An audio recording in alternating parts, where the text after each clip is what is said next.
इंशाल्लाह ताला डेफिनेट झूठा खत्म होगा। अल्लाह ताला के इंसाफ की बात करते हैं आप बार-बार।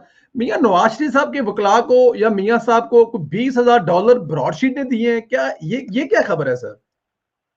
देखिए, उन्होंने पहले, अगर आपको याद हो तो, बड़ी वो तकलीफ दे है जी ब्रॉडशीट वाली महल। मैंने आपसे एक प्रोग्राम भी किया था। जी जी जी जी जी।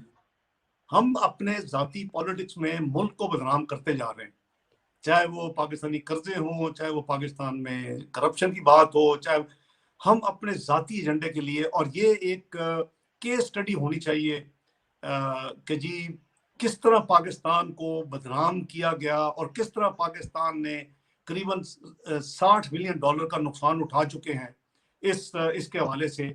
तो एक स्टेज पे, मैं तफसील जाए बगैर, एक स्टेज पे जो ब्रॉडशीट को जब वो यानी अवार्ड मिल गया जो आर्बिट्रेटर थे सर एंथनी, तो उसके बाद उन्होंने कोशिश की कि जी जो मियां साहब के जो फ्लैट्स हैं, जो कि पनामा से शुरू हुआ तमाशा, तो उस पे कोर्ट में चले गए जी। ये फैसला हो चुका है पाकिस्तान की कोर्ट ने कि जी ये पाकिस्तान की प्रॉपर्टी है।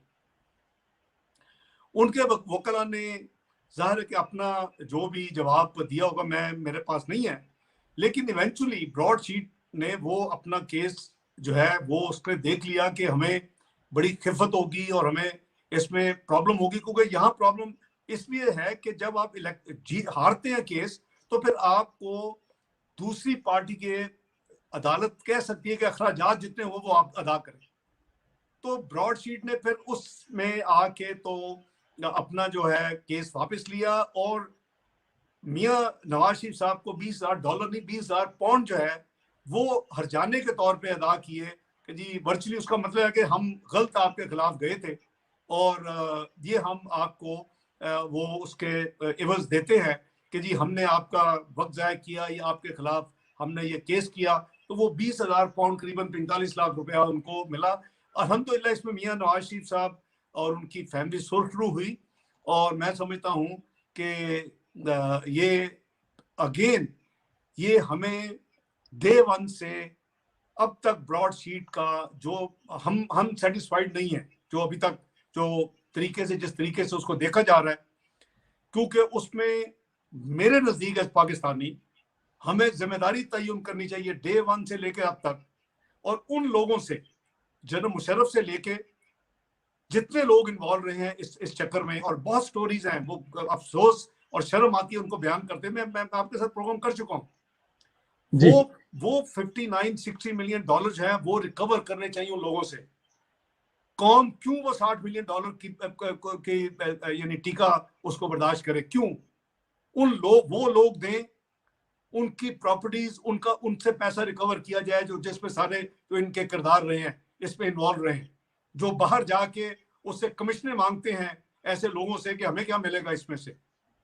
तो ये जो है ये एक मियां नवाज शरीफ और उनकी फैमिली को मलाइन करने के लिए सारा काम किया गया और उसके साथ साथ मुल्क को बदनाम किया और आखिर में कौम को $59 मिलियन का नुकसान पहुंचाया।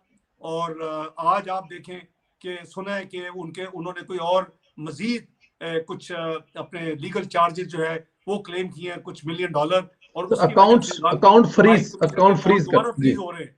ये आज की खबर है। ये खुदा का खौफ करो यार, पाकिस्तान के साथ आप क्या खेल खेल रहे हो? बस करो पाकिस्तान को बदनाम करना। ना ये पाकिस्तान दुनिया का कोई करप्ट तरीन मुल्क है, ना पाकिस्तान दुनिया में सबसे ज्यादा मखरूज मुल्क है, ना ये पाकिस्तान के खिलाफ ऐसी साजिशें, ऐसा प्रोपेगेंडा, ऐसी बदकिस्मत जो आपकी तकरीर होती हैं और जो डिसइन्फॉर्मेशन फैलाते हैं उसको बंद करें। आप अपनी छोटी पैटी और घटिया सियासत करते करते आप 22 करोड़ अवाम की जो इज्जत के साथ खेल रहे हैं, पाकिस्तान के नाम के साथ खेल रहे हैं, पाकिस्तान को बदनाम कर रहे हैं अपने इंटरनेशनल कमिटी ऑफ नेशंस में। बिल्कुल ठीक है सर, इस पे तो बस सब अच्छा। सर ये बताइए कि इमरान खान ने एक दिन पहले अपने सीनियर लोगों से खिताब में कहा कि $20 अरब कर्जा वापस किया, जबकि हफीज शेख साहब ने लुकमा दिया तो $6,000 अरब बोल दिया।